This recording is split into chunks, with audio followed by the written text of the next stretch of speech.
You've made it to Chiro Hustle. Sit back and learn from the greatest influencers in the profession.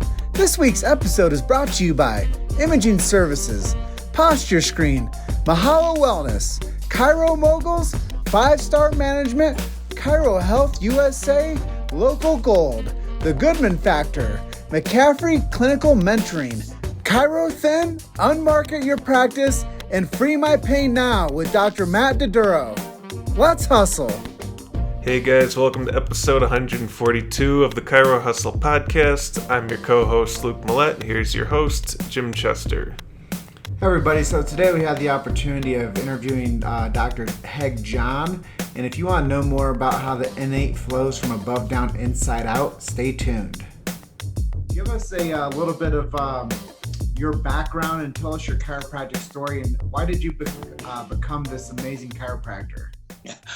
Well, it was a journey, and I didn't expect to become a chiropractor. When I was an undergrad, I was in a bad accident, and I'd been saying an accident for a long time, but really, I was in a bar fight that I didn't start, but I got really hurt in, and it was in San Diego. It was the University of San Diego, and I went to a chiropractor that a lawyer, because I had a lawyer, I was hurt. I was a college student, didn't have any money.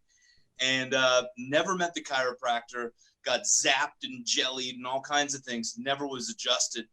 And they burned me with something. I don't know what it was, but it hurt. And I got off the table and I said, this couldn't be what chiropractic is really about. Everyone loves their chiropractor. So I went down to the street and I tell a story about Dr. David Libbs. He's still on Garnett Street in Pacific Beach.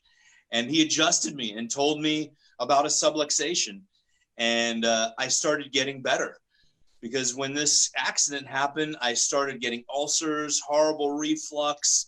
My grades started going down because I could study a page of whatever, for a test. Not one single word would stick in my head.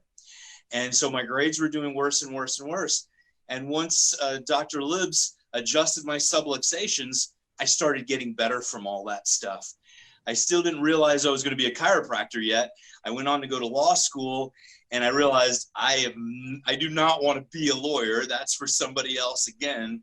And a buddy of mine said, my friend Steve Pedix in San Diego, he said, "Hey, you would make a great chiropractor." And after he said that, I couldn't think of anything else. And I was going to go to Cleveland Chiropractic College in Los Angeles and be by my family up there. And I stopped in at Life University, and I fell in love with the place, and I ended up staying there. And lo and behold, I'm a chiropractor and serving the people in Melbourne, Florida. So what would you say makes you unique in the chiropractic world? What are some things you're doing differently from other doctors? Well, first of all, I don't even tell people to call me a doctor. I introduce myself as Haig. When they want to call me doctor, I tell them my self-esteem is not based on my title. So we're in a place of exchange here, and we're both in a place of growth. And I serve the people chiropractic. I tell them the truth about chiropractic.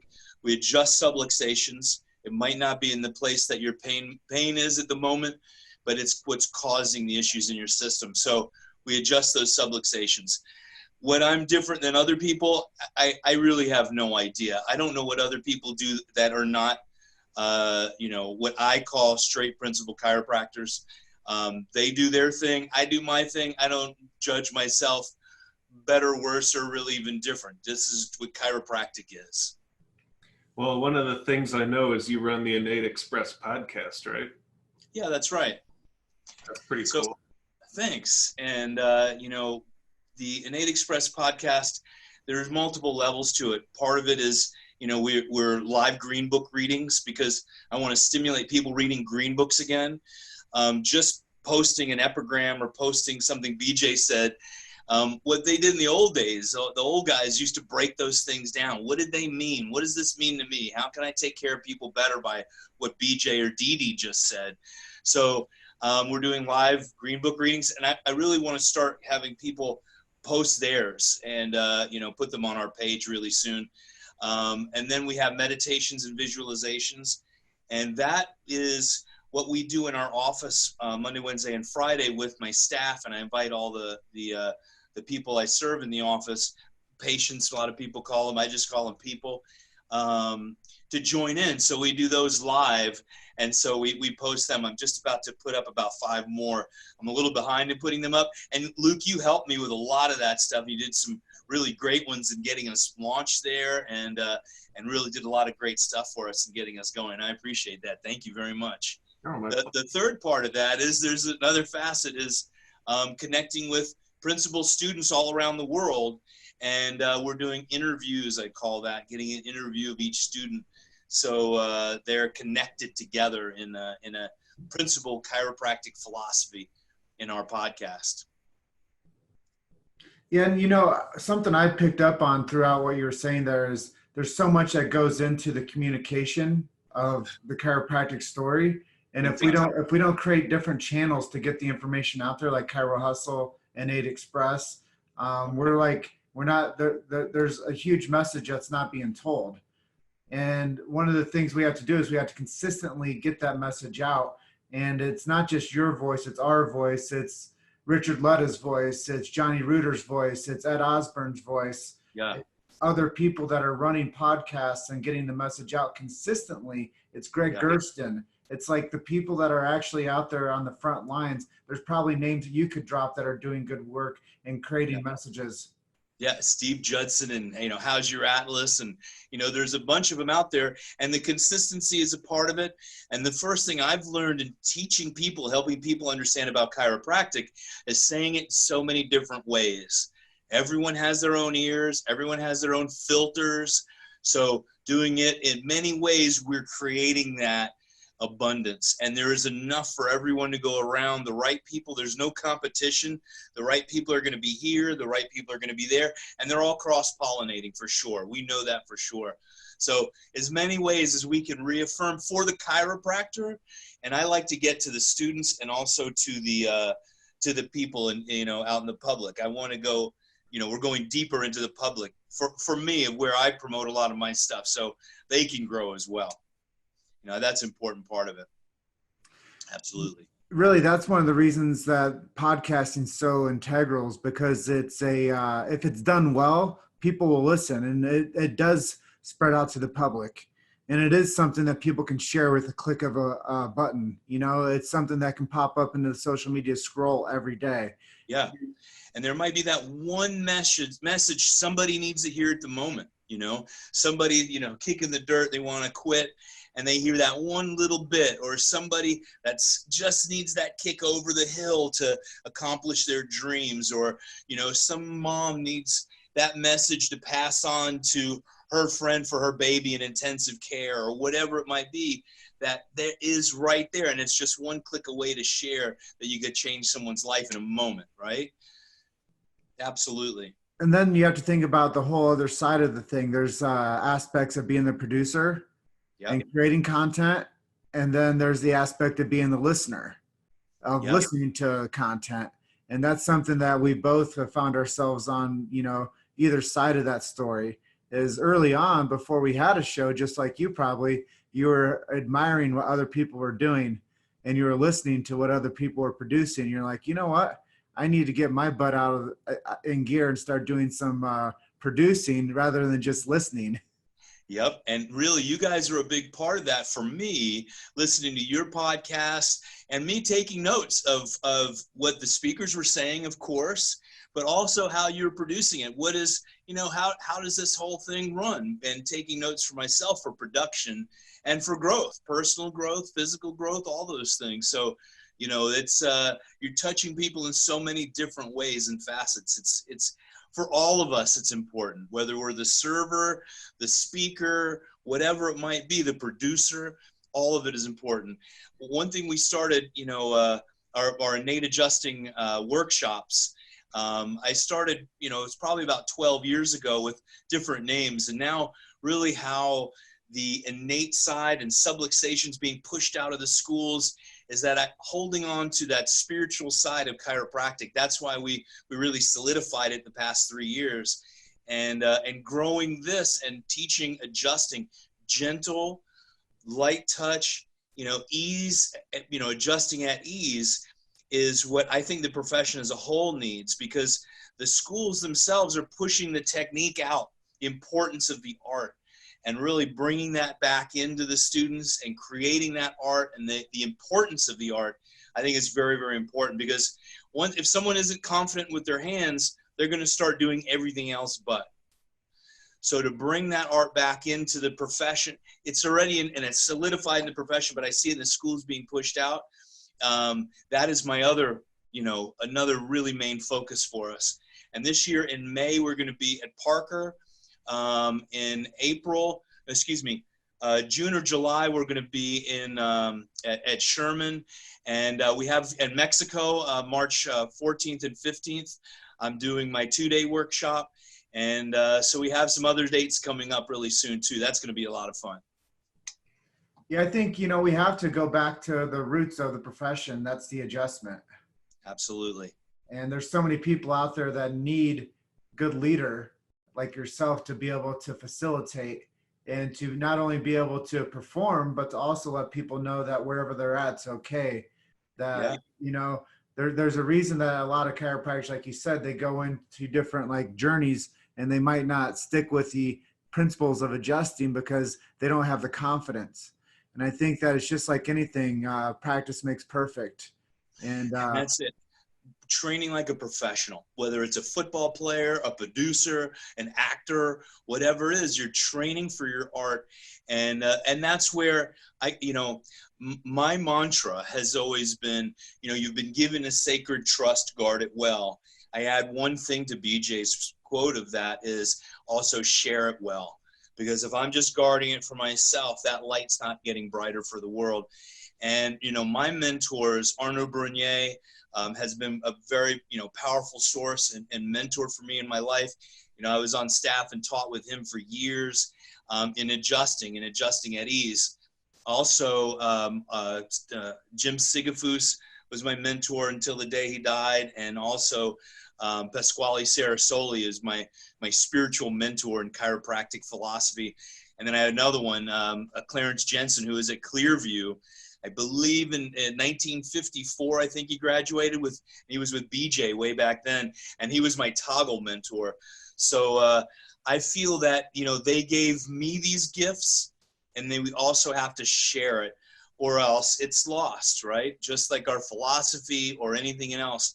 If we're not mentoring the young, I think that is, and having 2 small children, a 3-year-old and a 5-year-old, I realize how important it is of really being what we project to the world, being that, role model for them, and also teaching them the right way. Children, whatever age they are. I mean, I'm still a child in my mind, and I'm 50, and I'm still taking things in and learning at every moment I possibly can, even refining my adjustments. Even though I feel I'm a very good adjuster, I'm constantly working and improving. So, yeah. Well, what you said is so pure and real, because so many times people are getting messaging from so many different facets this day and age. It's Absolutely. Not like when you went through chiropractic school, you had to go to the library and open up books. True. Now we have people that are scrolling through their phone on 30 different apps, and they don't know whose message is right, whose message is wrong. And then they get this convoluted idea of what their profession is. And they never gone to one DE. They've never gone to one Cal Jam. They've never even gotten adjusted till they went to chiropractic school. Yeah. That's absolutely true. And it seems easier. Okay, this is what chiropractic must be. I must be able to sell all these things. I don't want to work in the retail business. I choose not to be in the retail business, so I don't sell things. Whatever if someone else does, that's fine with them. When it becomes that is one of my focuses, it takes the focus out of what I'm doing for me. So I made that choice very early, but every magazine, every moment, there's a new thing scrolling through someone's feed about sell this to be a better chiropractor, or you need this to be better, where really it comes from within. And as we improve, the people around us improve. Pasquale always said, you can't make anybody better. You make yourself better, and everybody around you becomes better. And I've taken that to heart my whole life. So how do you think the world would change if everyone started getting adjusted? Well, the dream of BJ Palmer and I'm sure Didi as well, of emptying the jails, the insane asylums, the hospitals, people are still going to get hurt. I say this, is chiropractic ready for that world to collapse, the sickness care world? Are we able to handle all that stuff? We're not, right?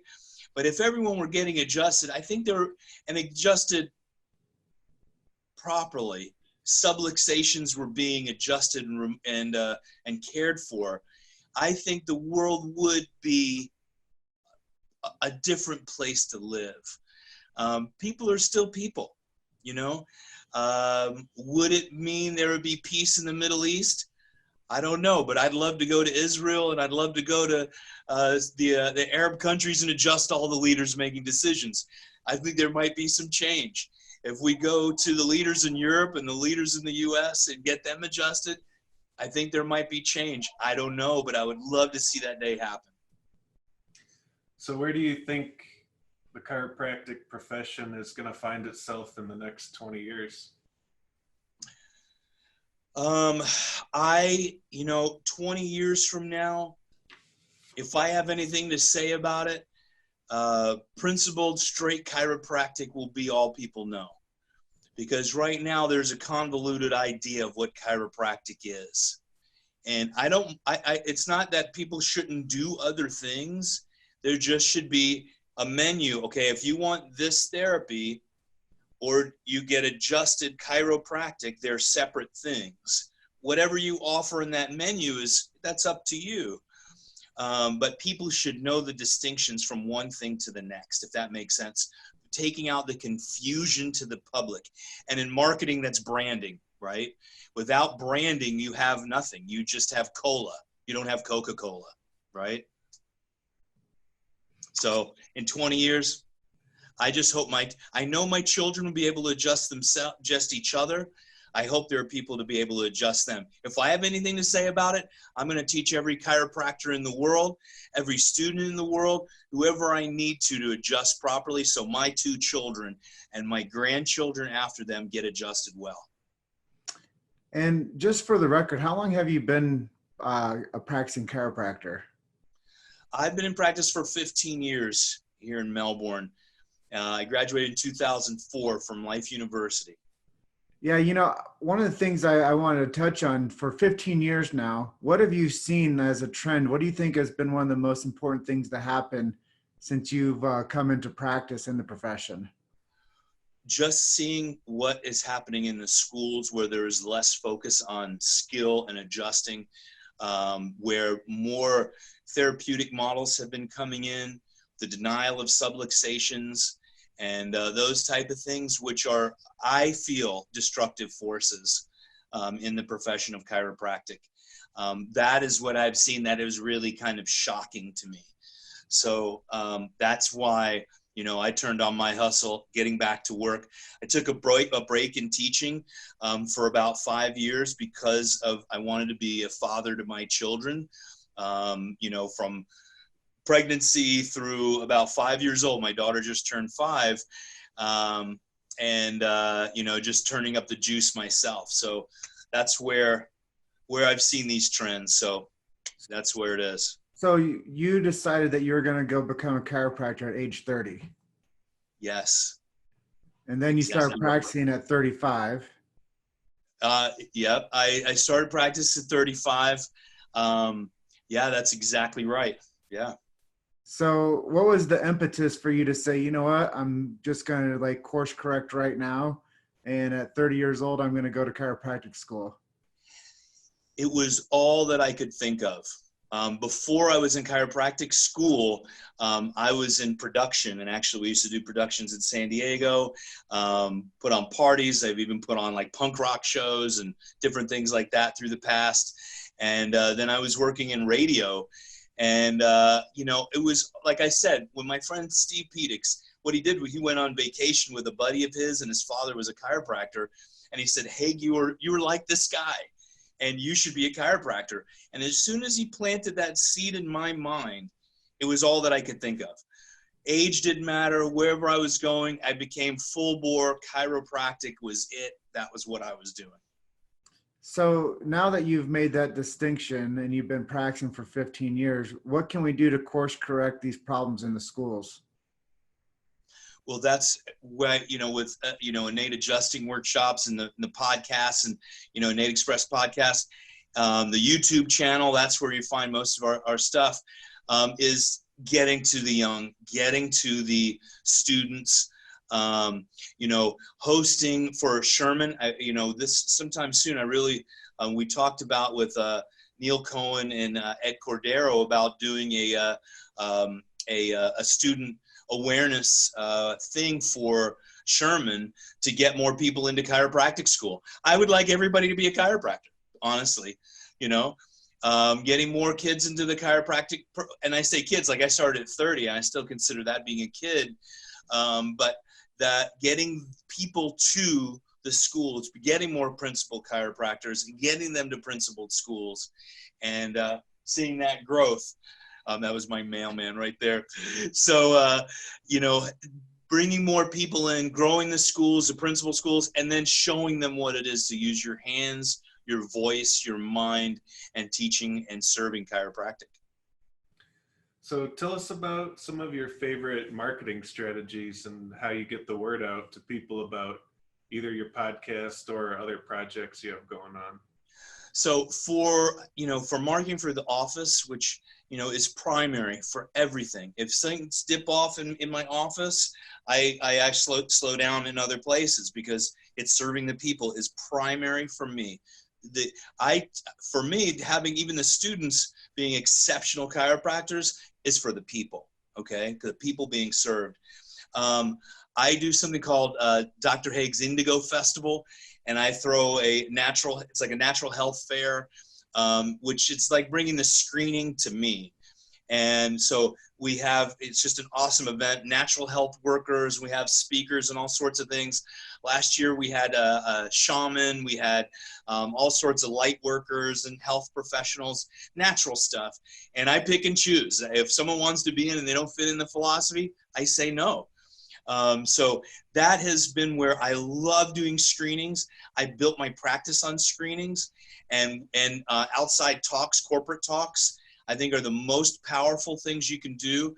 I know Jim and Luke, you guys have your screening things, videos and, all your workshop stuff on your page, which is absolutely amazing for people to use, because getting out to the public is very important, of going in, kissing babies and shaking hands and saying, hey, I can help you. I'm your chiropractor.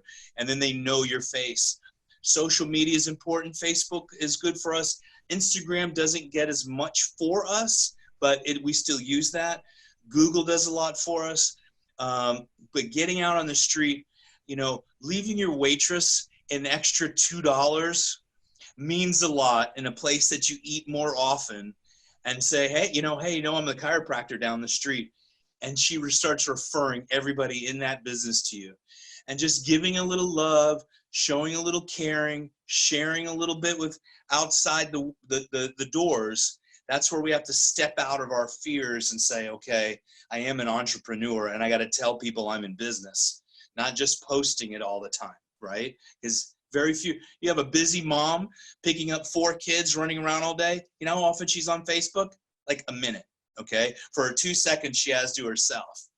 So getting out and meeting those people, doing talks at, the PTA meetings, and which we've done all the big corporations. I like doing them in churches and just telling the truth about chiropractic.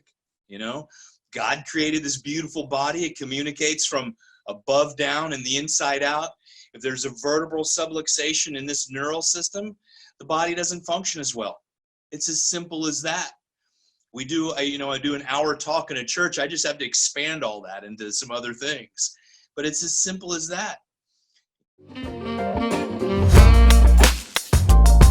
You've made it to Chiro Hustle. Sit back and learn from the greatest influencers in the profession. This week's episode is brought to you by Imaging Services, Posture Screen, Mahalo Wellness, Chiro Moguls, 5-Star Management, Chiro Health USA, Local Gold, The Goodman Factor, McCaffrey Clinical Mentoring, Chiro Thin, Unmarket Your Practice, and Free My Pain Now with Dr. Matt DeDuro. Let's hustle. Well, you know, some of the things you're saying that really make sense, and I'm sure that the people that are going to listen to this episode are going to be like, wow, I probably should go out there and market to my community. And it's not just like an established type of marketing. It's a self-brand, and you are your brand. When you approach people properly and you treat people with good human instinct, then you can attract people into your business or your practice. Yeah. And the old saying, Haig, is nobody cares how much you know until they know how much you care. Absolutely. And that's the real truth of chiropractic is give, love, serve. But you have to also be approachable. And it doesn't matter how hippy dippy somebody could be with a give, love, serve if they aren't approachable. So we have to also have like a good balance of like what we do and how we do it. And then, you know, obviously having your avatar. Like if you're like interested in taking care of PI cases, then you're going to make your association with attorneys and you're going to go to BNI. But if you're wanting to take care of like families, you're going to go to churches. You're going to do screenings. You're going to bring people to you. You're going to vibe. They call it vibing with your tribe. You're going to find people that will like be influenced to come see you because they vibe with you. And, you know, like from the jump, like somebody comes into your office, if they're a good fit for your office or not. Yeah. The last thing you want to do is be about money and to like schedule somebody in that's going to be like pinned down to you for like 27 visits that you don't like. I mean, that's how, you know, that's one of the skills of learning to love everyone, you know. Not everybody is going to be the person, you know, the golden, you know, patient that you dream about. Some of them are a little tougher and you just love them anyway. One important thing you touched on a few, is, you know, spreading yourself out. I like going to BNI meetings. I go to BNI meetings.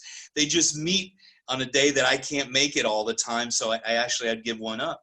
The lawyers, I don't go and hustle lawyers very often, but when I meet them and I say, hey, you know, I'll take care of your family.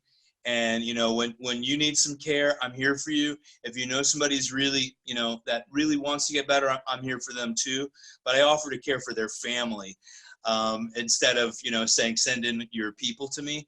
And, you know, and I have the lawyers come in themselves and not send in their PI people very often, because that's not what my focus is.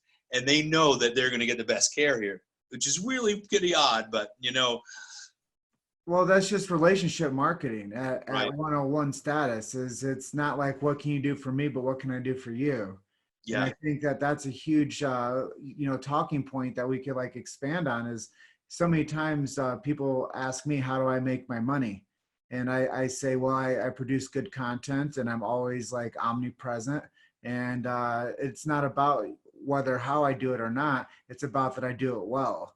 And that's what a lot of people, they always want to know what like the secret sauce is. They always want to know, like, what does Haig John do to like see X amount of visits a week? Well, Haig John is an exceptional chiropractor that gets people referring in because he doesn't need to spend $300,000 on Facebook ads in a year. He needs to go out to his community and build relationships and tell the PI attorneys that he can take care of their families. He doesn't look for them to like refer in the cases that come to them. Yeah. Yep, that's right.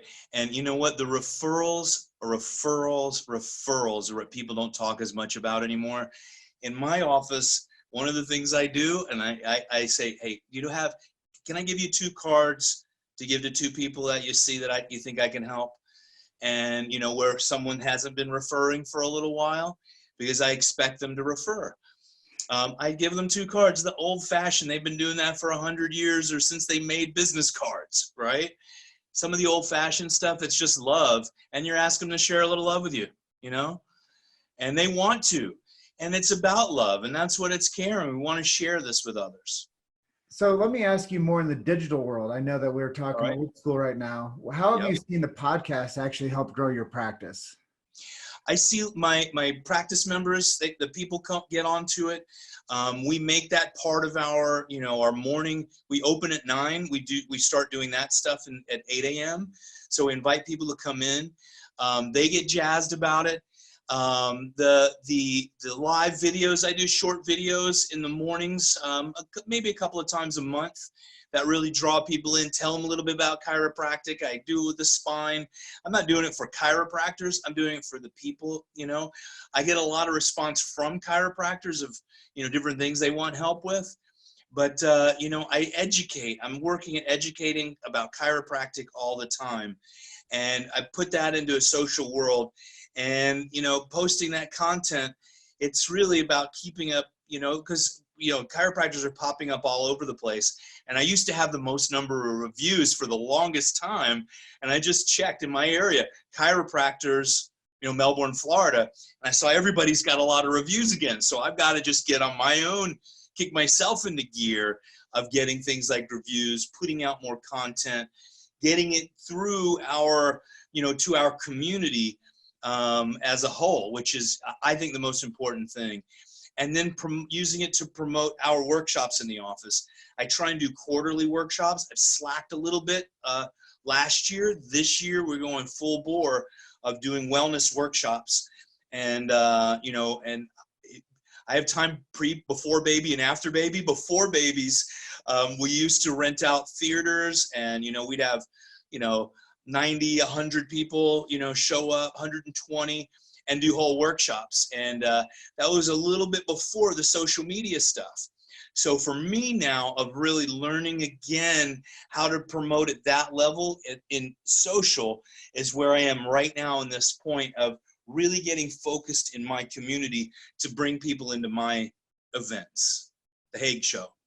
That's awesome. I know that one of the things that you were talking about there was promotion and doing it the right way. What does it mean for you to be able to be a voice in the chiropractic profession? Well, it's the responsibility. And, people have said for years, if all the chiropractors were gone in the world, would it still survive with you? And I've always said absolutely, positively. And I've taken on that responsibility, and I trust myself primarily, and it will, thrive with me. And I take that as and it's worldwide, not just in Melbourne, Florida. We're talking worldwide. So for me, I take that responsibility that BJ Palmer said. Like I said in the beginning, you've been given this sacred trust, guard it well. And I add, share it well. Because if I just guard it in my little bubble, right, that light doesn't get brighter. But if I put that torch and light all the torches around me, and as many as I can, then that light's just, magnificent. That's the way I see it. So in 20 years, I see that bright, shining light of chiropractic transforming the world. So let's talk about you personally a little bit. What are some of your hobbies, favorite books, podcasts of other people's that you listen to? Yeah. What do you do with your spare time? Well, like I said, I have a 3-year-old and a 5-year-old, so spare time doesn't come very easily. I had to scrape out a little time to be with you guys, which I enjoy. I love sailing. I love to sail. I just texted my buddy Jamie Pearson and Jamie Jones, and just said, hey man, let's set up some time to go sailing. I love being in nature and being in the water. I live on a barrier island where, I've got the intercoastal on one side, the ocean on the other.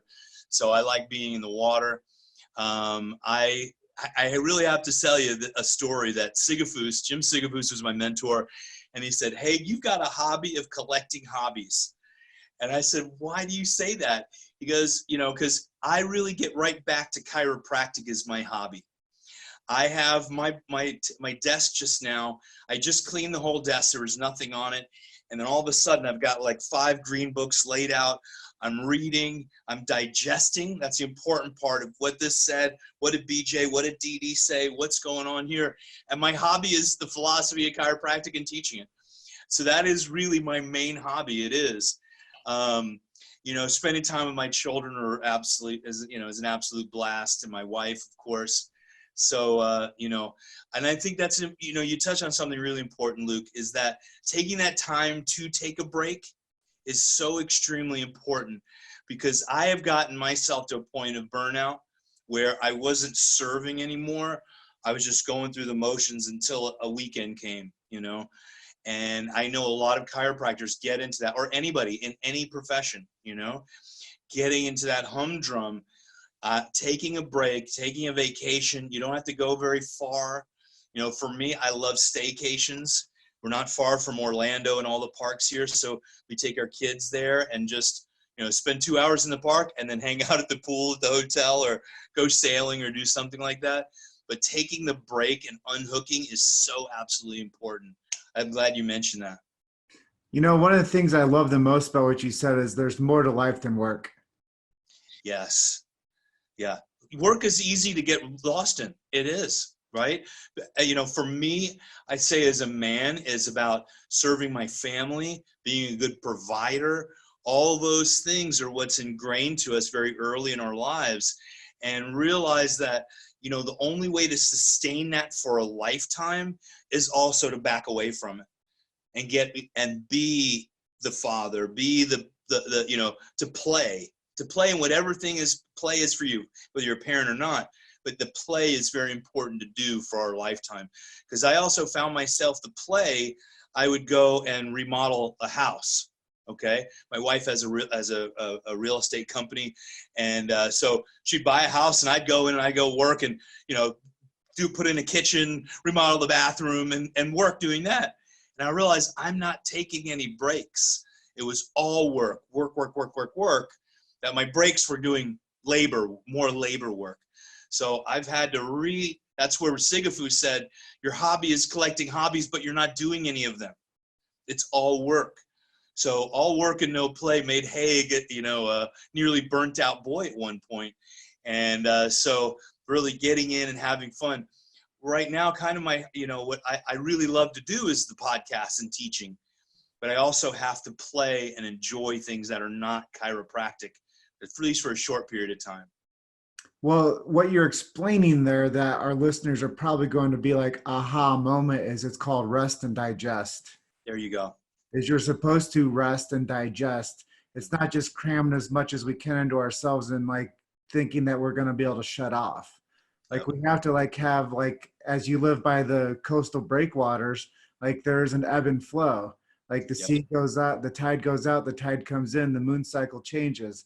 Like, you know, there's like an evolution inside of us with innate intelligence. Like there is that like gravitational pull that we are, you know, controlled by the seasons. We're controlled by the temperatures and the weather. So there's a lot that's going on. And if we don't take time to like sit and watch the sunset and wake up early and watch the sunrise, and we don't like have coffee and go to the French bakery with our significant other, then there's things that, you know, we have to rest and digest. I know we're coming up on the edge of our show today, but I wanted you to do something for me. You have the two pictures hanging over your shoulders, left and right shoulders. Explain to me like who those people are and why you would significantly hang those up in your house or your office. Well, this is Harvey Lillard. Of course, he got the first chiropractic adjustment. And this is Dee Palmer, our father in chiropractic. And there are a lot of misconceptions where he accidentally adjusted or racked a bone. But he said he researched for 9 years before he delivered that first adjustment to Harvey Lillard. And there was no mistake. He knew exactly what he was doing. He adjusted the fourth dorsal vertebra of Harvey Lillard, and his hearing was restored. And that is such an important factor, because there are many people that say he adjusted his atlas, and he was wrong. B.J. Palmer was 13 years old when he delivered that adjustment. 13-year-old boy, does he remember? Because he tried to change the story, actually. If it wasn't for that fourth dorsal, the most important vertebra being adjusted, we wouldn't have chiropractic. And I'll give you another point to that I've realized. The fourth dorsal vertebra, the fourth thoracic vertebra, is the bottom of the circulatory ganglia. The top is the atlas. So that area controls the heart. In chiropractic, what we're actually doing is connecting to the heart. We're connecting to the vital forces from the brainstem to the heart. The heart is a whole other thinking area within us. It's a whole other neural system. So we're connecting from the neural system through this beautiful heart. That's where innate adjusting comes from. We're adjusting from spirit to spirit on a level of D.D. Palmer. So we're bringing that light to adjusting in innate adjusting workshops. You know, I think it's so amazing for you to share that story, and a lot of times we don't get to expand into like those type of conversations. But you just so framed yourself into the perfect frame today with Dee Dee and Harvey over your shoulders. I guess one of the last things I'm curious to ask you is with Dee Dee Palmer.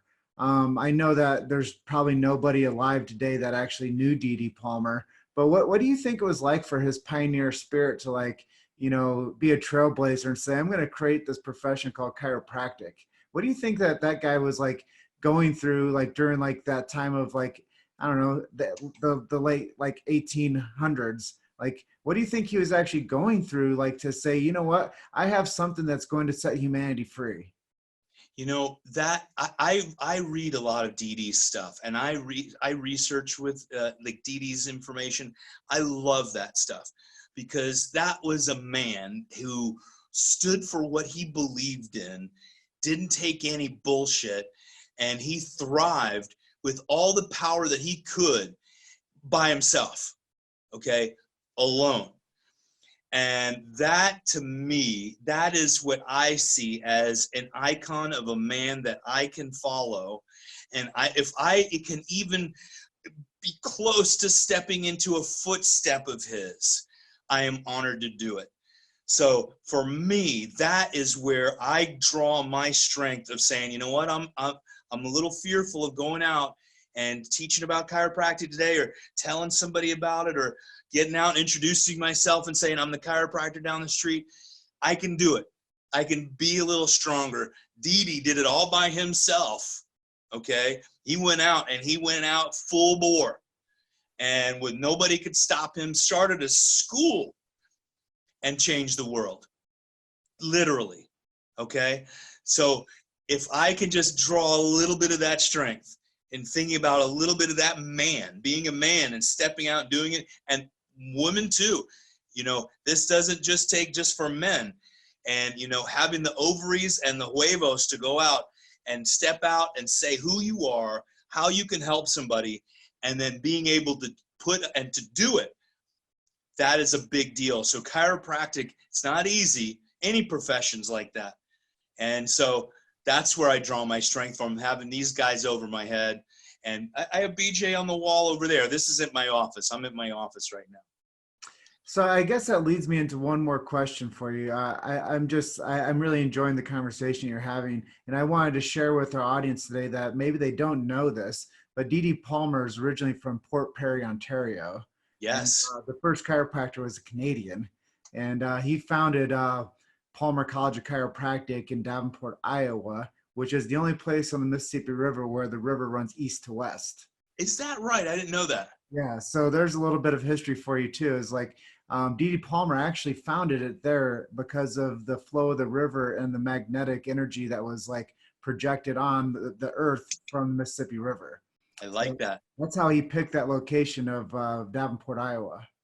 If I can give you a little input too, Pasquale Sarasoli, he was my mentor of Self-Center, and the Self-Center guys, I believe it was 1998, in Port Perry, they erected a bust of Dee Dee Palmer and had a whole big affair there in Port Perry for Dee Dee Palmer. And one of my goals is to get to Port Perry and go see that bust and bring my children and have them see the birthplace of Dee Dee Palmer. Let's go together. You got it, man. Anytime. All right. I know Luke has some final questions for you. Okay.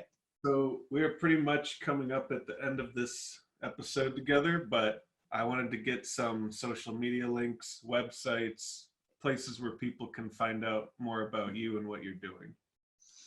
Well, YouTube is where I post most of my videos and things on Innate Express on YouTube. And we are on Facebook as Innate Express as well. I'm just building a website right now. The domain is going to be Innate Adjusting. We also have Innate Adjusting, Innate Podcast and Innate Express. But we're just building those right now. So those are in the works. For my office is getchiro.net. And for me, if you want to contact me personally, you friend me on Facebook, message me anytime. If you want to call me, and I know a lot of chiropractors, they reach out, and I'm here for you. I'll give you my phone number, 772-713-1487. And anything I can do to help someone serve people better and help them thrive is my goal. Awesome. Well, Haig, thank you so much for being our guest today. This was a really pleasant episode. Well, thank you guys. I really enjoyed it. I miss you guys, and I really appreciate you. Thank you very much. Well, it's been a lot of fun getting to know you over the past couple months, and it's been inspiring since our first meeting down there in Miami, Florida. And I'm just excited for us to be able to keep on charging forward with you and to still serve on the latitudes that we both control. So right on. Just appreciate you, and we want you to have some fun today, and we'll let you get back to serving. Awesome. Power on, guys. Thank you very much. Have a good one. Appreciate you. You too. Talk soon. Thanks for listening to Chiro Hustle. Don't forget to subscribe and check back next week to continue hustling.